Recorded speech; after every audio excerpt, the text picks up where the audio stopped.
that shows, let's just go through the highlights here. The effect works, it's reproducible, it's consistent, it works in animals. Listening to music affects many different portions of the brain. Mostly limited, in short-term studies anyway, mostly limited to spatial temporal reasoning, but it can spill over into other areas. I would say language and mathematics would be the most obvious. And if you look at the diagram that I've put together over the last couple of years, the four main quadrants of that are, let me just think about it for a minute. I think it's music, mathematics, language, and science as kind of the four pillars, so to speak, of how human consciousness kind of relates to reality, based on certain structures that exist in nature beyond simple patterns. I mean, if you look at the entirety of mathematics, which I have only barely started to study mathematics. I just bought two textbooks on mathematics just this year. So in 2026, like I said recently, in 2026, I'm going to call myself a mathematician because now I'm actually reading books on mathematics. But if you look at mathematics, music, language, and our appreciation of the natural sciences, all of those are patterns that humans can recognize. But they don't simply exist as patterns because we recognize them. They exist as patterns in nature, you know? So one of the things that I saw a couple of years ago, I think the author's name was Penrose, and the conversation that he was leading, it was an interview or a two-person conversation. But he asked a very interesting, or he addressed a very interesting question in that interview or that conversation. And I think what he says about mathematics could also apply to language, natural sciences, and music, if I didn't already say that.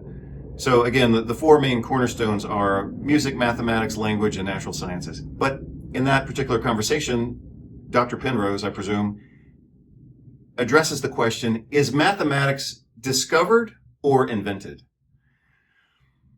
In a sense, that had to be so, because if the physical world depended so precisely on these mathematical laws, I couldn't have known what to do in a certain sense if the mathematics hadn't already been there. I mean, it's not us that imposes this on the world. It's out there. Sometimes people think that, you know, maybe the reason we have good mathematical laws of physics is that's the best way we can come to understand the world. But it's something more than that. It really is out there in the world. Well, that's the argument. Whether mathematics is invented by us, by human beings trying to impose our way of thinking on the physical world, or whether it is discovered because it's already out there and we're finding it because it's already there. Those are the two polar views. Sometimes people do argue. They say, well, you know, it's just our way of organizing the what we see about us. But I really don't think that's good enough. But if mathematics, like music, like language, like natural science, is purely an external phenomenon, obviously that's the question that he's addressing. Is it something that exists independently of human logic, or is it something that humans construct and then kind of impose on the universe? You know, so I guess one of the ways of looking at that might be the directionality of that relationship. The ancient Greeks found three relationships between notes especially pleasing. Now we call them an octave, a fifth, and a fourth. An octave is easy to remember because it's the first two notes of Somewhere Over the Rainbow. Somewhere. A fifth sounds like this. La, la. Or the first two notes of Twinkle, Twinkle, Little Star. And a fourth sounds like la, la. You can think of it as the first two notes of Here Comes the Bride. In the 6th century BCE, the Greek philosopher Pythagoras is said to have discovered that those beautiful musical relationships were also beautiful mathematical relationships by measuring the lengths of the vibrating strings. In an octave, the string lengths create a ratio of 2 to 1. In a fifth, the ratio is 3 to 2, and in a fourth, it is 4 to 3. seeing a common pattern throughout sound, that could be a big eye-opener of saying, well, if this exists in sound, and if it's true universally through all sounds, this ratio could exist universally everywhere, right? And doesn't it? Pythagoreans worshiped the idea of numbers. The fact that simple ratios produced harmonious sounds was proof of a hidden order in the natural world, and that order was made of numbers. A profound insight that mathematicians and scientists continue to explore to this day. Music matters for the mind in two important ways.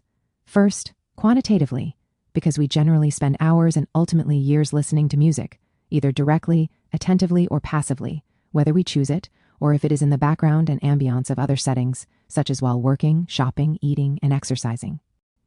As such, musical patterns, and especially any accompanying lyrics, eventually become hardwired into our neural brain circuitry and thereby influence our perspectives, mood, and abilities as an extension of the Mozart effect.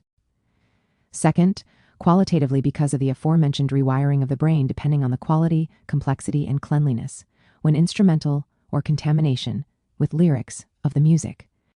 Occasionally, we are seduced by tonality that carries new ideas in the accompanying lyrics, and this eventually forces us to change our perspectives and thereby change our lives. Dr. Alex Vasquez, January 2026. Mas quem nada sai da minha frente que eu quero passar, pois o samba já animado, o que eu quero é samba. Este samba que é misto de maracatu, é samba de preto veio, samba de preto. Mas quem nada, samba como este tão legal, você não vai querer que eu chegue no final. Music matters for the mind in two important ways. First, quantitatively, because we generally spend hours and ultimately years listening to music, either directly, attentively, or passively, whether we choose it, or if it is in the background and ambiance of other settings, such as while working, shopping, eating, and exercising.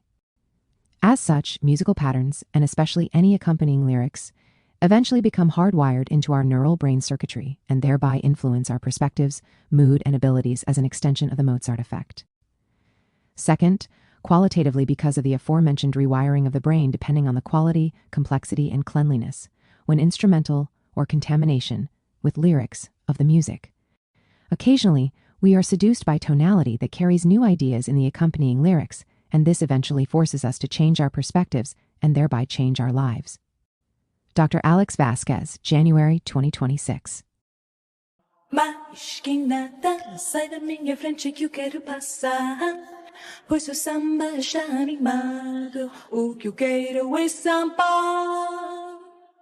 Este samba que é misto de maracatu, é samba de preto veio, samba de preto.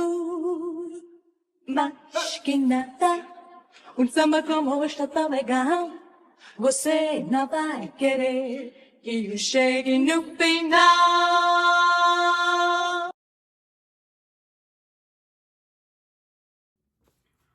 Good morning, everybody. Dr. Vasquez coming to you live, and today we are going to talk about music. And I've made several posts over the last couple of years about music kind of as a tangent or just kind of a diversionary, kind of eclectic mix of different conversations. But today I'm actually going to provide a little more structure to that conversation because when I was looking at, I was in a conversation by email with one of my favorite musicians who I'll mention in a few minutes. And in the course of that conversation, I was telling him my way of appreciating music, obviously as a listener and nowhere near a professional musician, of course.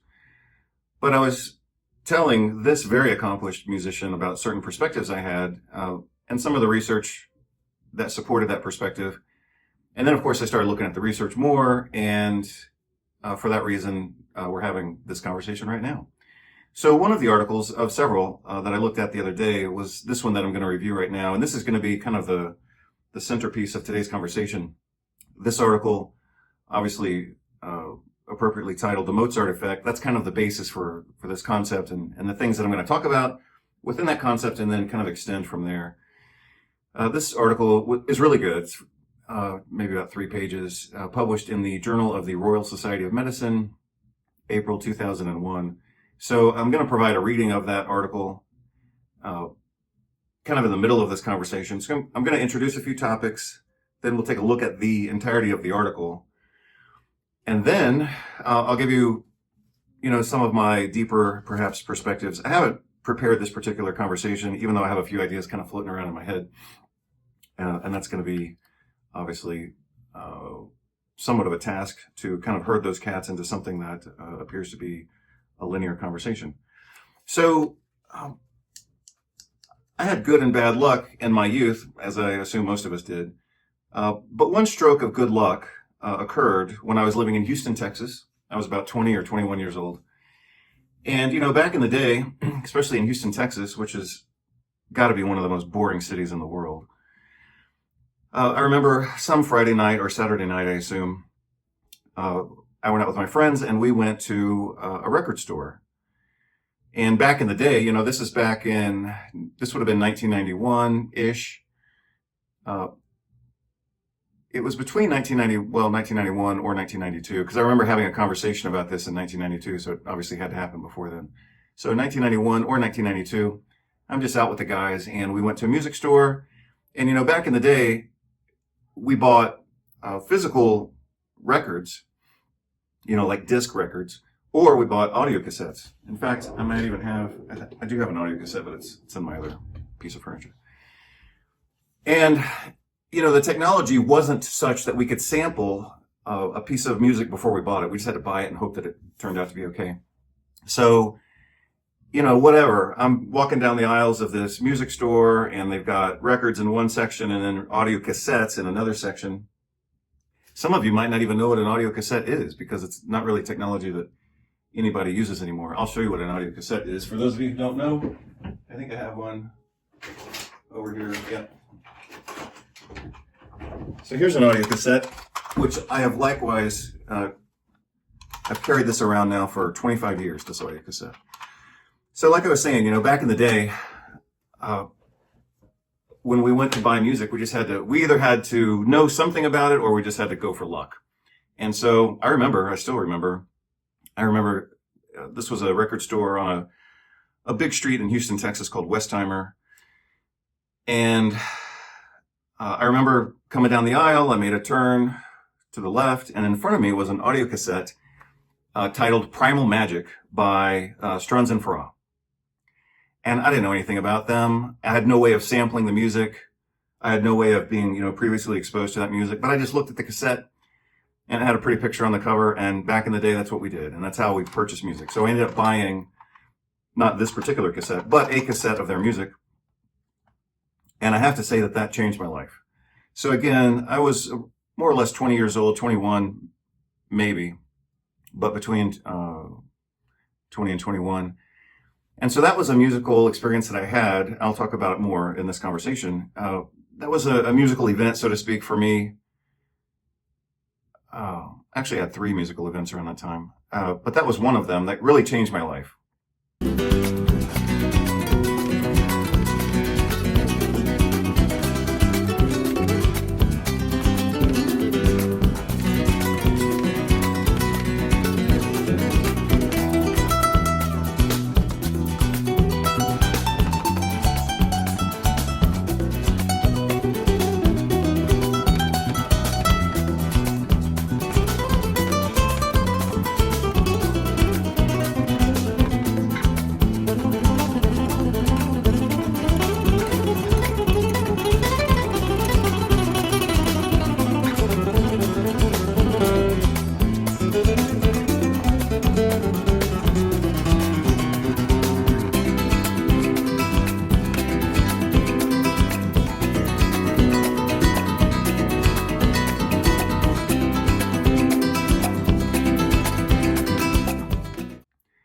The other musical event that happened for me around that age was I was listening to the radio, And they played a song by the Sundays, and they were a quartet, as I recall, from the UK. And I remember liking one of their songs, and then I actually called I think I called the DJ. That's what we did back in the day, you know. And I said, "Hey, you just played this song, and I want to buy it. I want to know more about it and who it was." And they said, "Oh, that was the Sundays." And so I ended up buying it. I bought a used CD of their music, as I recall, and at a place called Record Rack, which was also on Lower Westheimer.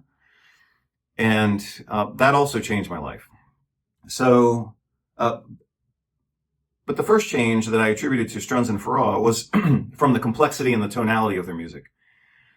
The way that the Sundays kind of changed my life was through their lyrics. And the theme, or a theme, of their music is not very intellectual. It's very touchy-feely, and but that's exactly the point. I kind of needed that at that point in my life. I don't recall the lead singer's last name, but I think her first name was Harriet, and I liked their music, and because I listened to their music, I therefore obviously had to listen to the lyrics.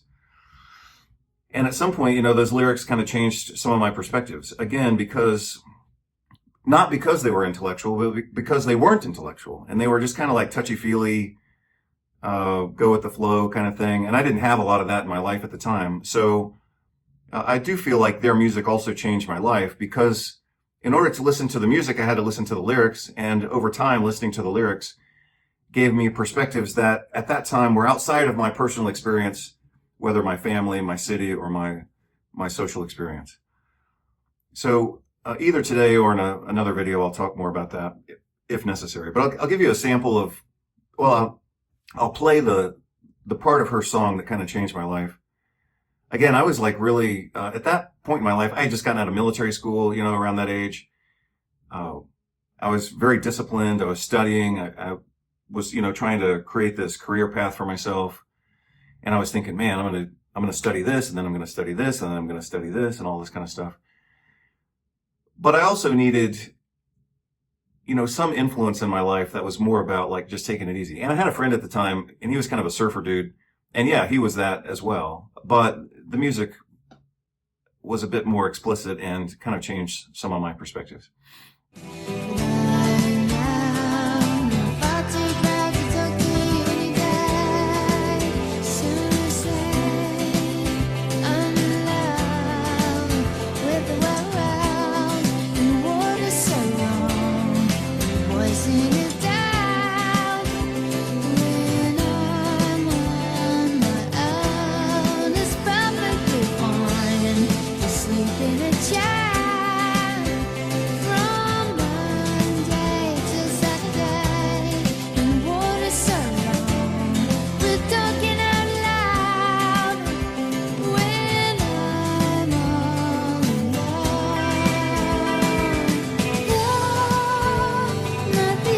The other event that I just thought of while I was already in this conversation is around 1991 or 1992, the Lollapalooza Festival came to Texas, and they played 2 consecutive days in Dallas, Texas. And I went to that.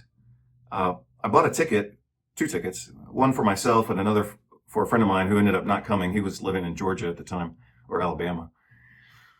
So I bought a ticket for him. He couldn't make it. So I ended up using the tickets myself. But I drove myself from Houston to Dallas, went to the concert, and then drove myself home that night. But that was also kind of a life-changing event for me because, again, coming from kind of the restricted social environment of Houston, Texas, including my family there, that was a life-changing event for me because it was the first time I'd ever seen like people just kind of exuberantly happy. And then pretty soon thereafter, I would see the same thing in Seattle, Washington, and a trip that I made there. I've talked about that before, but I guess those are from my own experience, 3 ways that I think about music in terms of like music as something that can actually change your life, or in this case, change my life. One is through the structure of the music itself, and that's what I get from Strunz and Farrar, and I have gotten it consistently for 30 years, I guess, 30 years of my life. And I will always appreciate that and respect that has happened. The other way, beyond the structure and the tonality or complexity of music or the structure of the music, is the influence of lyrics, you know? Because if I like a song or if you like a song, we're going to listen to the song. And if it has certain lyrics, we have to be aware of what those lyrics are telling us. You know, in my case, I was aware of it and I wanted what the lyrics were telling me, even though I wasn't really at that time like fully prepared to live those lyrics per se. I was aware that the lyrics represented for me something I didn't have in my own social experience. And so it was a way of being exposed to new ideas that could pose some benefit, but could also pose some risk, you know, because, you know, any idea can be risky if taken out of context or if misapplied, I suppose, or if applied in an imbalanced way. But what I did need at my time in that life was just to be a little lighter, and that's what that music helped me achieve. And the third part of my musical experience or musical awakening or whatever was just seeing the effect that a musical environment could have on people and just letting them be happy. So for me, that I'd never seen anything like that, you know, like this wild music festival with like Henry Rollins, who's also had a lot of influence on me when I was younger. But it was Henry Rollins, Jane's Addiction, Ice-T, a group called Fishbone. And yeah, it was just a wild, happy, free music festival. Ugly. You and me. You see the real me.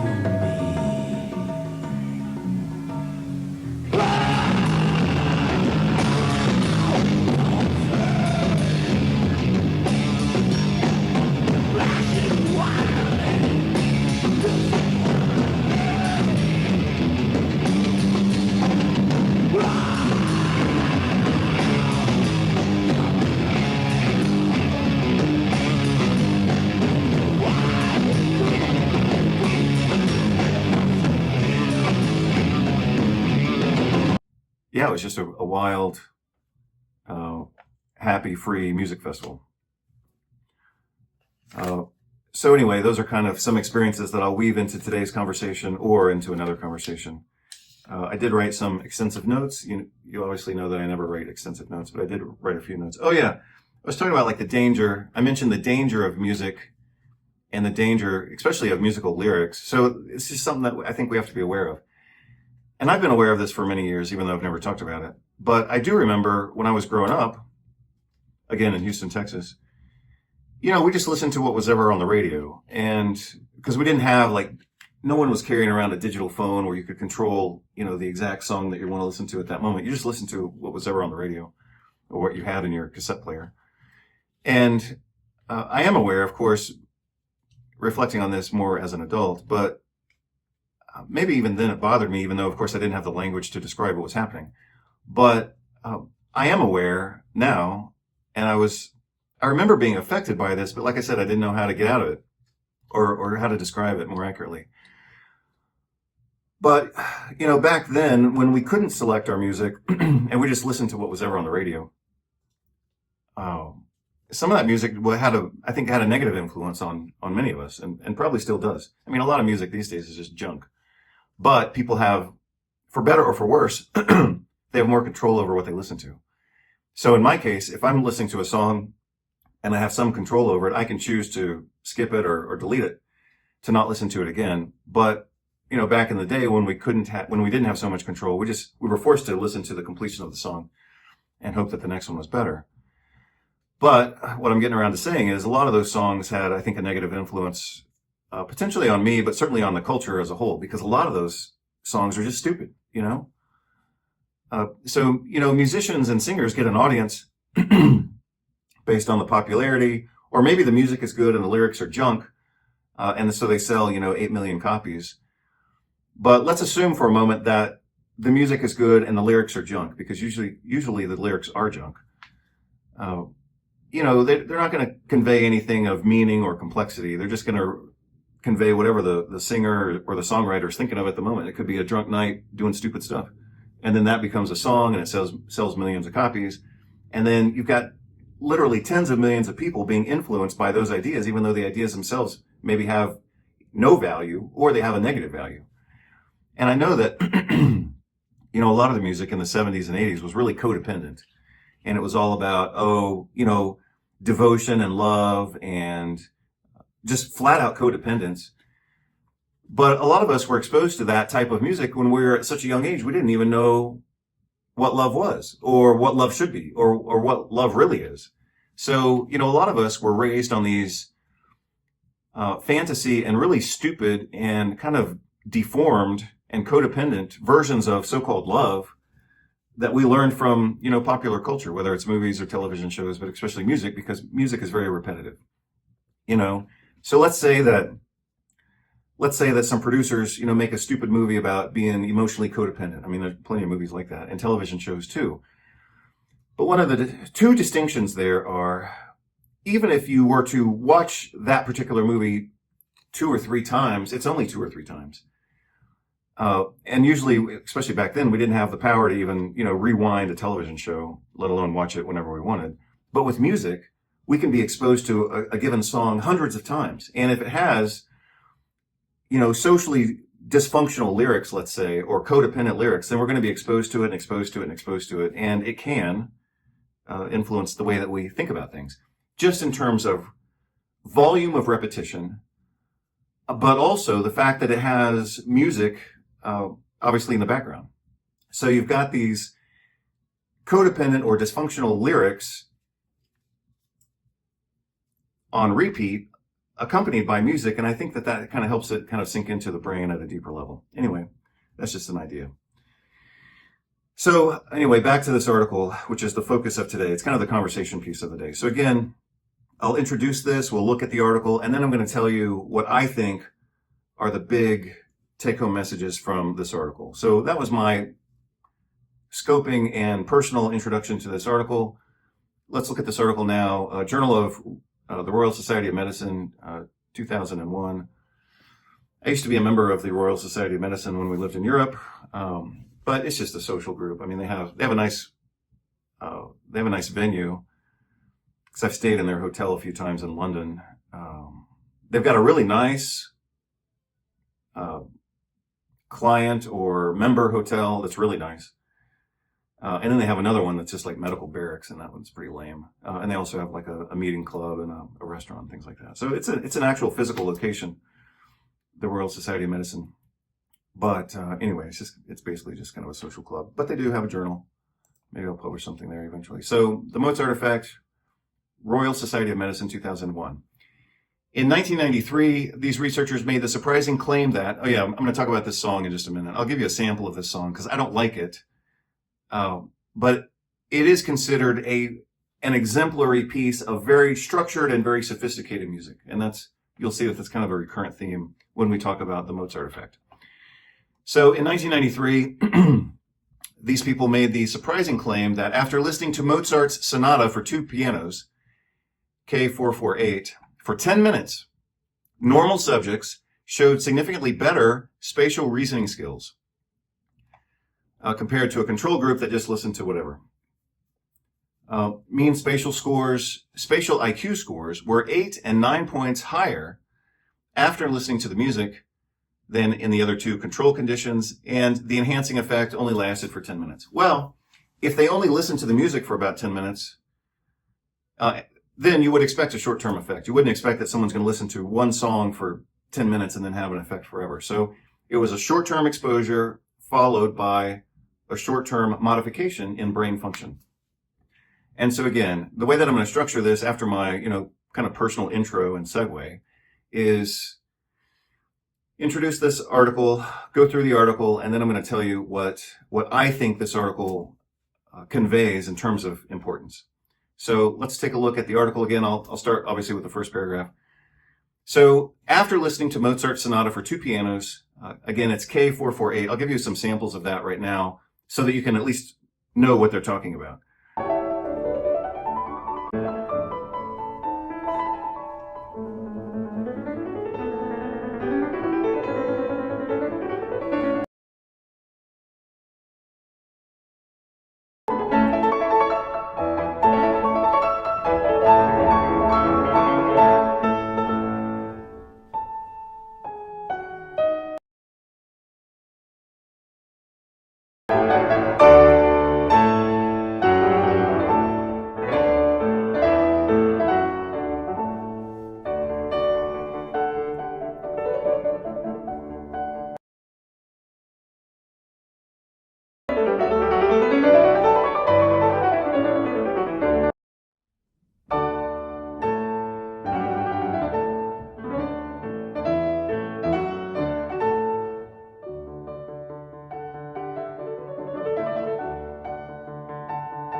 that particular piece of piano music, again, obviously from Mozart, is the one that's most commonly been used to demonstrate this Mozart effect, which is a objectively measurable increase in intelligence, especially for spatial temporal reasoning, like building things or manipulating things in physical space is basically what that comes down to. It doesn't, according to the strict view of the Mozart effect, the intelligence enhancing effect of music only applies to spatial temporal reasoning. However, I think that's a mistake. I think that's a mistaken interpretation. Even though it's a strict interpretation, I think ultimately it's mistaken. And I'll try to discuss that after we look at the article. Anyway, let's look at the article, and then by now in the video, which of course I'm going to have to edit and shuffle the pieces around, by now in the video I will have let you listen to 2 different samples of that K448 piece from Mozart, which is again, it's kind of the exemplar. But I personally think they should have used different music. And so hopefully I'll remember to talk about that toward the end of the video. So, okay, so personal introduction to this article. We'll go through the article after I've given you the 2 samples of that music. And then I'm going to talk about my interpretation of this article, which means I'll have to pull up my copy of the article right now. And I'll just go through my notes. So let's look at my notes on this article right now. And let's see how I want to do this. If I want to record the screen so I can. So give me just a second to record the screen so that you can see what I'm seeing, which is just it's the PDF article that I'll provide. Okay, well, hold on. We're not quite there, but we're getting really close. Okay, in 3 seconds, 2 seconds, 1 second. In 1993, Rauscher et al. Made the surprising claim that, after listening to Mozart's sonata for 2 pianos K448 for 10 minutes, normal subjects showed significantly better spatial reasoning skills than after periods of listening to relaxation instructions designed to lower blood pressure or silence. The mean spatial IQ scores were 8 and 9 points higher after listening to the music than in 1993, Rauscher et al. Made the surprising claim that, after listening to Mozart's sonata for 2 pianos K448 for 10 minutes, normal subjects showed significantly better spatial reasoning skills than after periods of listening to relaxation instructions designed to lower blood pressure or silence. The mean spatial IQ scores were 8 and 9 points higher after listening to the music than in the other 2 conditions. The enhancing effect did not extend beyond 10-15 minutes. These results proved controversial. Some investigators were unable to reproduce the endings, but others admit that listening to Mozart's Sonata K448 produced a small increase in spatial temporal performance, as measured by various tests derived from the Stanford-Binet scale, such as paper cutting and folding procedures, or pencil and paper maze tasks. However, Rauscher has stressed that the Mozart effect is limited to spatial temporal reasoning, and that there is no enhancement of general intelligence. Some of the negative results, she thinks, may have been due to inappropriate test procedures. So, does the Mozart effect exist? The generality of the original positive endings has been criticized on the grounds that any Mozart effect is due to enjoyment arousal, occasioned by this particular music, and would not take place in the absence of its appreciation. This interpretation is countered by animal experiments in which separate groups of rats were exposed, in utero followed by a postpartum period of 60 days, to Mozart's Piano Sonata K448, to minimalist music by the composer Philip Glass, to white noise or to silence, and then tested for their ability